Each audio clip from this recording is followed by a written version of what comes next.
രുദ്രയും വിജിത്തും വിജയലക്ഷ്മിയും വൈഷുവും അകത്തേക്ക് വരുമ്പോൾ പെട്ടെന്നൊരു സൗണ്ട് കേട്ടു. നോക്കുമ്പോൾ മുകളിൽ നിന്നും നിറയെ വർണ്ണങ്ങൾ മിനുക്കുകൾ അവരുടെ ദേഹത്തേക്ക് വീണു. അപ്പോഴേക്കും ലൈറ്റും ഓണായി.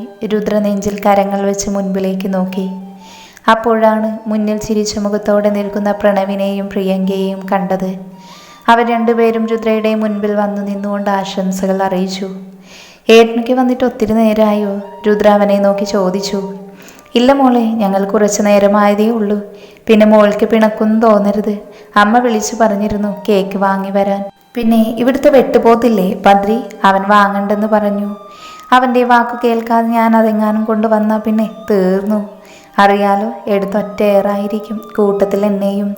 തൽക്കാലം മോളുടെ ഈ പിറന്നാൾ ഇങ്ങനെ പോട്ടെ, അടുത്ത പിറന്നാൾ ഇതിലും സൂപ്പറാക്കാം പോരെ? അതിനവളൊന്ന് ചിരിച്ചു. അല്ല ലക്ഷ്മിക്കുട്ടിക്ക് ഇന്നെന്താ പറ്റിയേ? അല്ലെങ്കിൽ എന്നെ കണ്ട ഓടി വരുന്നതാണല്ലോ. ഇന്നെന്താ മുഖത്തൊരു മങ്ങൽ പോലെ? പ്രണവ് ലക്ഷ്മിയെ നോക്കി പറഞ്ഞു. ഏട്ടന് തോന്നിയില്ലേ എന്തോ അമ്മയ്ക്ക് പറ്റിയെന്ന്? എനിക്ക് അമ്പലത്തിൽ വെച്ചേ തോന്നി. കാറിലിരിക്കുമ്പോൾ ഞങ്ങൾ മാറി മാറി ചോദിച്ചു. അങ്ങോട്ട് പോയപ്പോഴുള്ള ഉഷാറൊന്നും ഇങ്ങോട്ട് വന്നപ്പോൾ ഇല്ലല്ലോ. എന്തു പറ്റിയെന്ന്? അതെന്താ ലക്ഷ്മിക്കുട്ടി അങ്ങനെ? പ്രണവ് അവരുടെ താടിത്തുമ്പ് പിടിച്ചുകൊണ്ട് ചോദിച്ചു. വിജയലക്ഷ്മി ഉള്ളിലെ പതർച്ച മറിച്ചുകൊണ്ടൊന്ന് ചിരിച്ചുകൊണ്ട് പറഞ്ഞു. എനിക്കൊരു കുഴപ്പമില്ല, നീയൊക്കെ കൂടെ കുഴപ്പത്തിലാക്കാതിരുന്നാൽ മതി എന്നെ. അത്രയും പറഞ്ഞവർ അകത്തേക്ക് പോയി. ഇപ്പം എങ്ങനെ ഇരിക്കണ് ചോദിച്ചത് നമ്മൾ ശശി. അല്ലെങ്കിൽ നിങ്ങൾ പണ്ടേ ശശി തന്നെയാ പ്രണവേട്ട, വൈഷു അവനെ നോക്കി പറഞ്ഞു.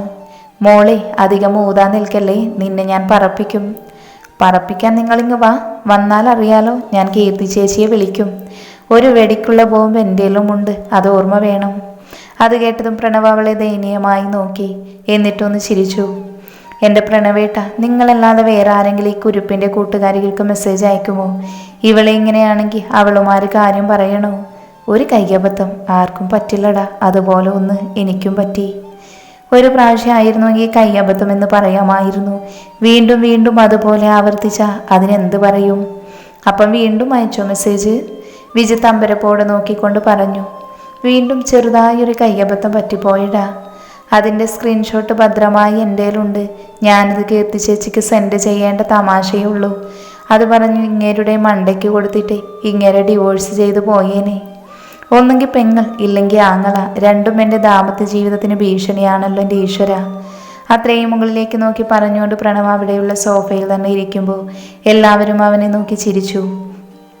വൈഷു ചിരിച്ചിട്ട് പുറകിലേക്ക് തിരിഞ്ഞു നോക്കുമ്പോൾ കണ്ടു ഡൈനിങ് ടേബിളിൻ്റെ പുറത്തായിരിക്കുന്നൊരു കവറ്.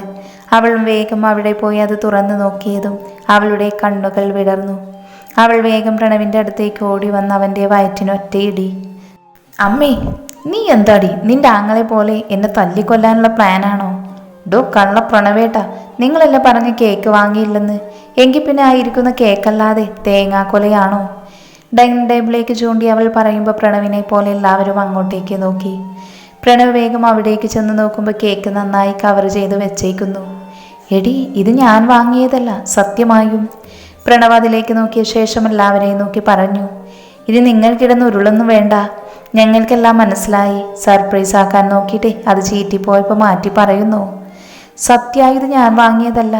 ബദ്രി കേക്ക് വാങ്ങണ്ട എന്ന് പറഞ്ഞതുകൊണ്ട് ഞാൻ വാങ്ങിയില്ല. വിശ്വാസം വരുന്നില്ലെങ്കിൽ പ്രിയങ്കയോട് ചോദിച്ചു നോക്ക്. ഏട്ടൻ പറഞ്ഞത് സത്യമാ. ഞങ്ങൾ കേക്ക് വാങ്ങാതെ രുദ്രയ്ക്കുള്ള ഗിഫ്റ്റ് മാത്രം വാങ്ങി വന്നേ ഉള്ളൂ. അപ്പം പിന്നെ ഈ കേക്ക് ഇവിടെ ഇങ്ങനെ വന്നു, പറന്നു വന്നു. വൈഷു എല്ലാവരെയും നോക്കി പറഞ്ഞതും അതിനുള്ള ഉത്തരം സ്റ്റെപ്പ് ഇറങ്ങി താഴേക്ക് വന്ന ബദ്രിയാണ് നൽകിയത്. അത് വേറെ ആരുമല്ല, ഞാനാ കൊണ്ടുവന്ന് വെച്ചത്. അത് കേട്ടതും രുദ്ര അമ്പരപ്പോട് അവനെ നോക്കി. എന്നാൽ അവൻ പറഞ്ഞത് ഇപ്പോഴും വിശ്വാസം വരാതെ തറഞ്ഞു നിൽക്കുമായിരുന്നു 3 പേരും. ഏട്ടൻ വാങ്ങിയതെന്നോ? അതും ഏട്ടത്തിക്ക് വേണ്ടി? വൈഷു വായിൽ കരങ്ങൾ വെച്ച് അമ്പരപ്പ് മാറാതെ ചോദിച്ചു. അതെന്താ, ഞാൻ വാങ്ങിയ കേക്ക് കിട്ടില്ലെന്നുണ്ടോ?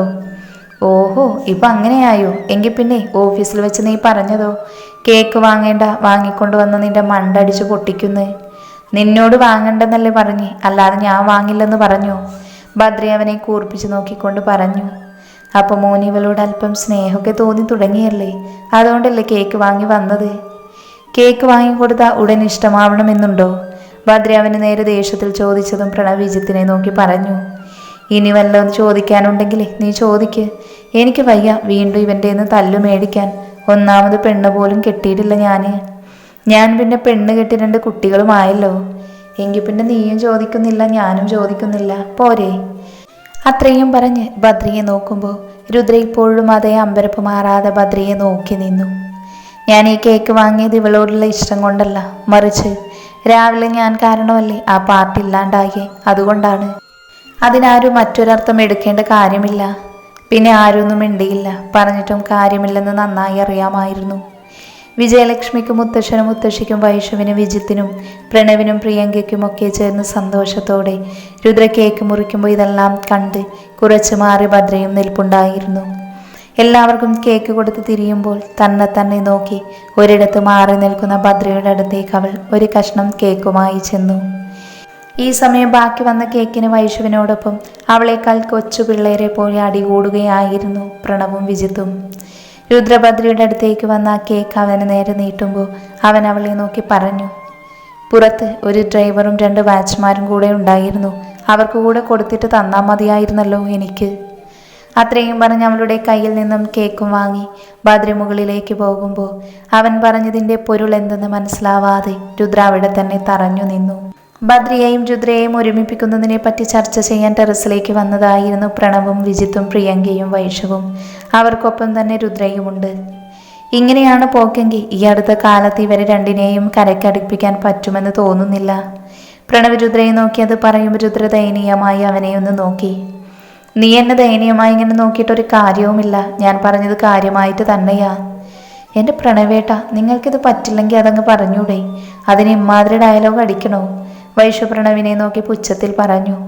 പ്രണവ് തിരിഞ്ഞു വിജിത്തിനെ നോക്കിക്കൊണ്ട് പറഞ്ഞു, ഈ പെണ്ണിൻ്റെ വായിൽ നീ തന്നെ വല്ലം കുത്തിക്കേറ്റ്, അതോ ഞാൻ വല്ലതും എടുത്ത് കുത്തിക്കയറ്റണോ?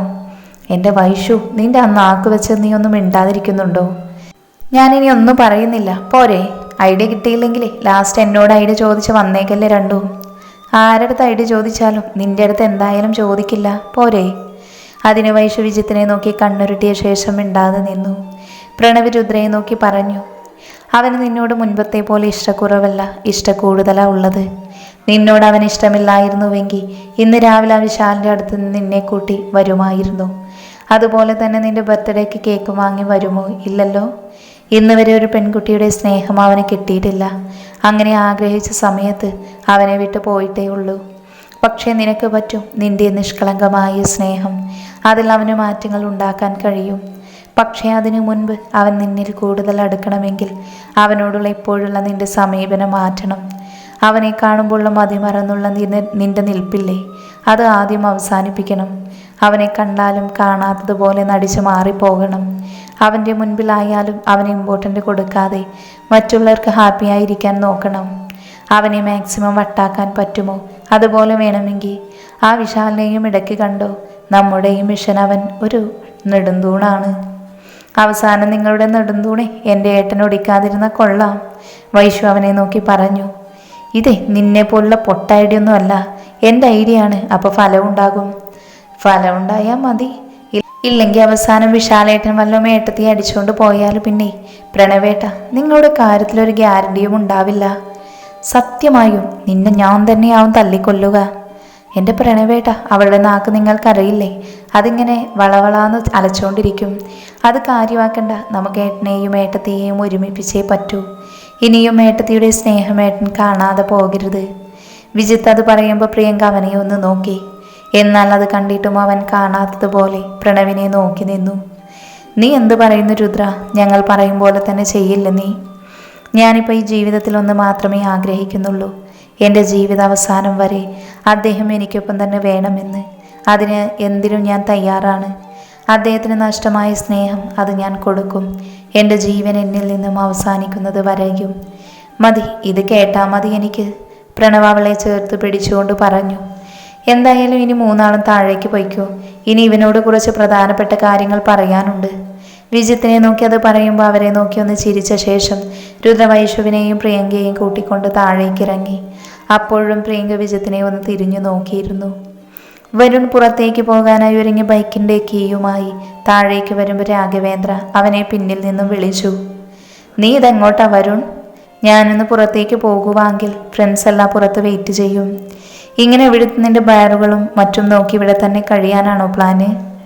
നാട്ടിലേക്ക് വന്നിട്ട് എന്തെടുക്കാനാണെങ്കിൽ അവിടേക്ക് വന്ന് അവൻ്റെ അടിമയായി കഴിയേണ്ടി വരും. എവിടെ പോയാലും എന്ത് ചെയ്താലും അവൻ ആ ഭദ്രയോട് കണക്ക് പറയേണ്ട അവസ്ഥ. എൻ്റെ അനിയനാണെങ്കിൽ എന്താ, അവൻ്റെ അധികാരം കണ്ട അവനാണ് എൻ്റെ ഏട്ടനെന്ന് തോന്നും. ഇവിടെ അങ്ങനെയല്ല. എൻ്റെ ഇഷ്ടത്തിന് എന്ത് വേണമെങ്കിലും ചെയ്യാം, എവിടേക്ക് എപ്പോൾ വേണമെങ്കിലും പോകാം വരാം, ആരും ചോദിക്കാനില്ല. അത് പറ്റില്ല വരുൺ, നീ നാട്ടിലേക്ക് വന്നേ പറ്റൂ.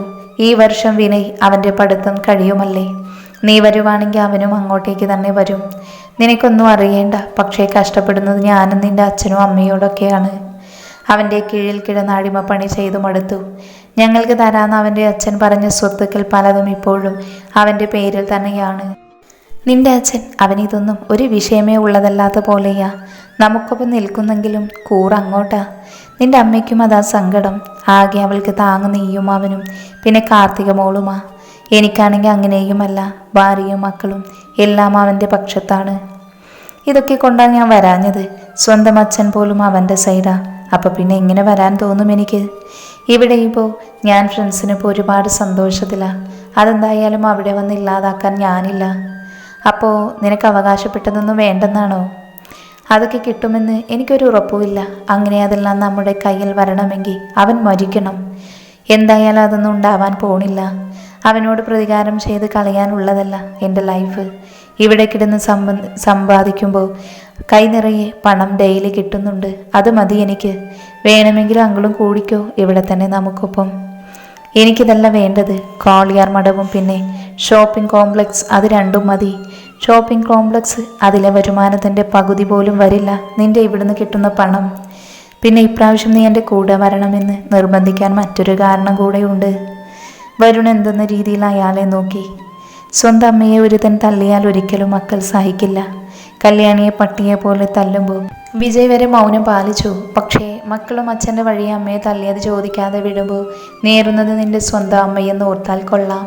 ഞാൻ തിരികെ പോകുമ്പോൾ അമ്മയെ തല്ലിയവനോട് ചോദിക്കാൻ സ്വന്തം മോനും ഉണ്ടാകുമെന്ന് പ്രതീക്ഷിച്ചു. അവൾ അവിടെയുണ്ട്.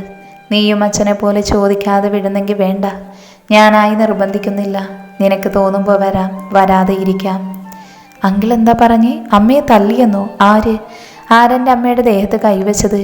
എനിക്കറിയണോ അങ്കിൾ? ആരാ അത്? ആരായാലും വെറുതെ വിടില്ല ഞാൻ. വേറെ ആരുമല്ല, ബദ്രി. അവനാ നിന്റെ അമ്മയെ പട്ടിയെ പോലെ തല്ലിയത്. എല്ലാവരുടെയും മുൻപിലിട്ട് തന്നെ തല്ലി ചതച്ചു. എരുതിയിൽ എണ്ണ ഒഴിക്കണമെന്ന പോലെ അയാൾ പറഞ്ഞു. ഇല്ല, വെറുതെ വിടില്ല ഞാൻ അവനെ. എൻ്റെ അമ്മയുടെ ദേഹത്ത് കൈവച്ച ആ കൈ ഞാൻ അരിയും.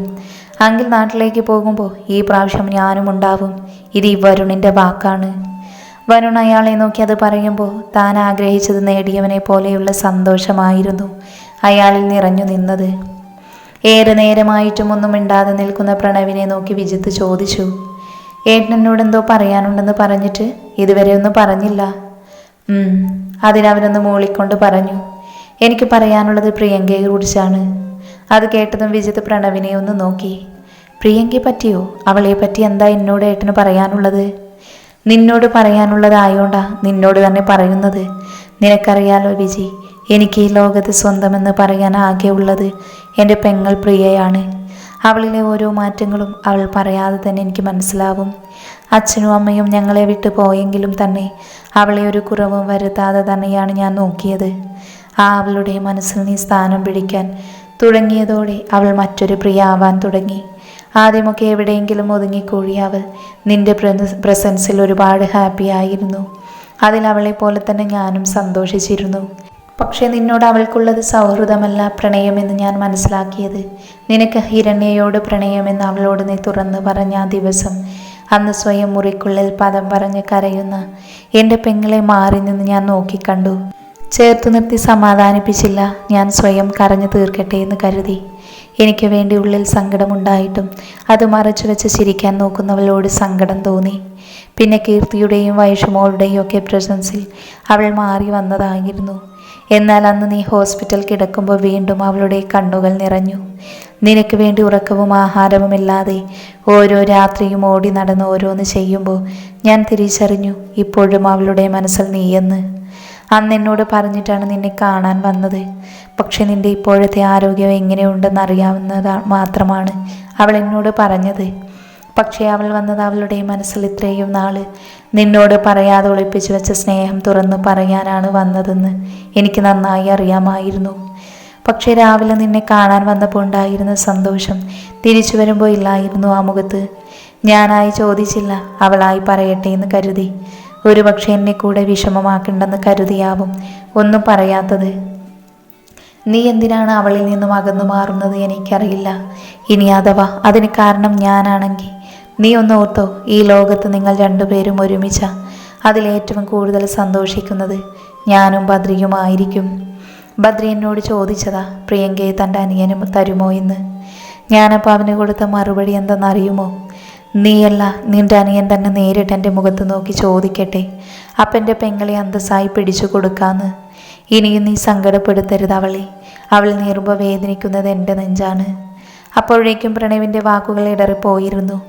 വിജിത്ത് ഓടി വന്ന് പ്രണവിനെ കെട്ടിപ്പിടിച്ചു കരഞ്ഞുകൊണ്ട് പറഞ്ഞു, സോറി ഏട്ടാ, സോറി. ഞാൻ കാരണം ആരുടെയും സന്തോഷമില്ലാതെ ആവരുത്. അത് കരുതിയിട്ടാണ് ഉള്ളിൽ അവളോട് തോന്നിയ ചെറിയ ഇഷ്ടം പോലും മറച്ചു പിടിച്ചത്. ഇനി ഞാൻ അവളെ ഒരിക്കലും സങ്കടപ്പെടുത്തില്ല. എനിക്ക് വേണ്ടി ഒരുപാട് നീറിയില്ലേ അവൾ. അതിന് പകരമായി ഞാൻ അവളെ ഒരുപാട് സ്നേഹിക്കും, എൻ്റെ ജീവനേക്കാളേറെ. മതി, ഇത് കേട്ടാൽ മതി. എനിക്കുറപ്പുണ്ട് അവളെ നീ ഒരിക്കലും സങ്കടപ്പെടുത്തില്ലെന്ന്. അത്രയും പറഞ്ഞ് വിജിത്തിനെ ഒന്നുകൂടെ ചേർത്ത് പിടിച്ചു പ്രണവ്. അന്നത്തെ ദിവസം പ്രിയങ്കയും പ്രണവും കാളിയാർ മഠത്തിൽ തന്നെ നിന്നു. നാളെ എല്ലാവർക്കും ലീവായതുകൊണ്ട്. നീ ഇതെങ്ങോട്ടാ വൈഷു? ഞങ്ങളെയും കൊണ്ട് പോകുന്നേ? രുദ്രയുടെയും പ്രിയങ്കയുടെയും കൈപിടിച്ച് മുന്നിലേക്ക് നടക്കുന്ന വൈഷുവിനെ നോക്കി രുദ്ര ചോദിച്ചു. അതൊക്കെ പറയാം, ആദ്യം മിണ്ടാതെ രണ്ടും കൂടെ വരാൻ നോക്ക്. വിജയലക്ഷ്മിയുടെ മുന്നിലെത്തിയതും രുദ്രയുടെയും പ്രിയങ്കയുടെയും കൈവെടിവെച്ച് അവർക്ക് മുന്നിലായി ചിരിച്ചുകൊണ്ട് വൈഷു വിളിച്ചു, അമ്മേ. എന്താ? അതെ, പ്രിയങ്ക ചേച്ചിക്കും ഏട്ടത്തിക്കും എന്നെയും കൊണ്ട് പുറത്തു പോയാൽ കൊള്ളാമെന്നുണ്ട്. ഞങ്ങൾ പോയിക്കോട്ടെ, പോയിട്ട് വേഗം വന്നോളാം. രുദ്രയും പ്രിയങ്കയും അത് കേട്ടതും പരസ്പരം ഒന്ന് നോക്കിയ ശേഷം പറഞ്ഞു, ഇതൊക്കെ എപ്പോ? അമ്മ എന്താ ഒന്നും പറയാതെ? ഞങ്ങൾ പോയിക്കോട്ടെ. ഇത് നിന്റെ ആഗ്രഹമല്ലേ? അയ്യോ അല്ല, ഏട്ടത്തിയും പ്രിയ ചേച്ചിയുമാ ഈ ആഗ്രഹം പറഞ്ഞ്. ഇല്ലെങ്കിൽ അവരോട് ചോദിച്ചു നോക്ക്. വൈഷു ദയനീയ ഭാവത്തോടെ പറഞ്ഞു. തൽക്കാലം ഇന്നിനി പോകേണ്ട ഒരിടത്തും എല്ലാവരും ഒത്തുകൂടുന്ന ആകെ കിട്ടുന്ന സൺഡേ ആണ്. അന്ന് തന്നെ പുറത്തു പോകണോ നിനക്ക്? പ്ലീസ് അമ്മേ, ഞങ്ങൾ അധികം താമസിക്കില്ല, പോയിട്ട് വേഗം വരാം പ്ലീസ്. പറ്റില്ല വൈഷു, എന്തൊക്കെ പറഞ്ഞാലും ഇന്ന് ഈ വീട്ടിൽ നിന്ന് പുറത്തു പോകാൻ ഞാൻ സമ്മതിക്കില്ല. വിജയലക്ഷ്മിയുടെ മനസ്സിൽ ആ സിദ്ധം പറഞ്ഞ കാര്യങ്ങൾക്കിടന്ന് അലട്ടുന്നത് കൊണ്ടാണ് രുദ്രയെ കൂട്ടി പുറത്തു പോകരുതെന്ന് പറഞ്ഞത്. പ്ലീസ് അമ്മേ. വൈഷു അവസാനം കരയുന്ന വക്കിലെത്തി. അവളും ഒരുപാട് ആഗ്രഹിച്ചതല്ലേ അമ്മേ, ഞാനും പ്രിയയുമില്ലേ, പോയിട്ട് വേഗം വന്നോളാം. മോളെ, അത് പിന്നെ ബദ്രിയോട് ചോദിക്കാതെ എങ്ങനെ വിടുന്നേ? ഏട്ടനോട് ചോദിച്ചാൽ പോകണ്ടെന്നേ പറയൂ. അതുമെല്ലാം മൂന്നും ഇന്നലെ രാത്രി എന്തായിരുന്നു? അതിൻ്റെ കെട്ടിറങ്ങി എണീക്കുമ്പോൾ ഉച്ചയാവും. അപ്പോഴേക്കും ഞങ്ങൾ പോയിട്ടിങ്ങ് വരില്ലേ? സമ്മതിക്കമ്മേ, പോയിട്ട് വേഗം വരാം.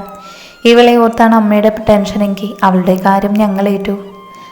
തൽക്കാലം ഡ്രൈവറെ കൂട്ടി പോയാൽ മതി. പിന്നെ രുദ്രമോളുടെ കൂടെ തന്നെ ഉണ്ടാവണം രണ്ടുപേരും. മോളെ ഒറ്റക്കാക്കി പോയിക്കല്ലേ. അവൻ്റെന്ന് എനിക്ക് വഴക്ക് കേൾപ്പിക്കാതെ നേരത്തെ വന്നോളണം രണ്ടും. അമ്മ പറഞ്ഞ പോലെ. അപ്പം ഞാനും ഏട്ടത്തിയും പ്രിയ ചേച്ചിയും കൂടെ പോയി വരാം. പിന്നെ അങ്ങോട്ട് ഒറ്റ ഓട്ടവും ഒരുക്കവുമായിരുന്നു. വേഗം റെഡിയായി മൂന്നും താഴെ വന്ന് ഡ്രൈവറെ കൂട്ടി നേരെ പോയത് ബീച്ചിലേക്കായിരുന്നു. എന്നാലും നിന്നെ സമ്മതിച്ചിരിക്കുന്നു വൈഷു. നിന്ന നിൽപ്പ് നമ്മുടെ പേര് പറഞ്ഞിട്ടായാലും നിന്റെ ആഗ്രഹം നടത്തിയെടുത്തില്ലേ? അതിനവൾ ഇട്ടിരുന്ന ഡ്രസ്സിൻ്റെ കോളർ പൊക്കിക്കൊണ്ട് പറഞ്ഞു. അതാണ് വൈഷു. അതിന് രുദ്രയും പ്രിയയും അവളെ നോക്കി ചിരിച്ചു.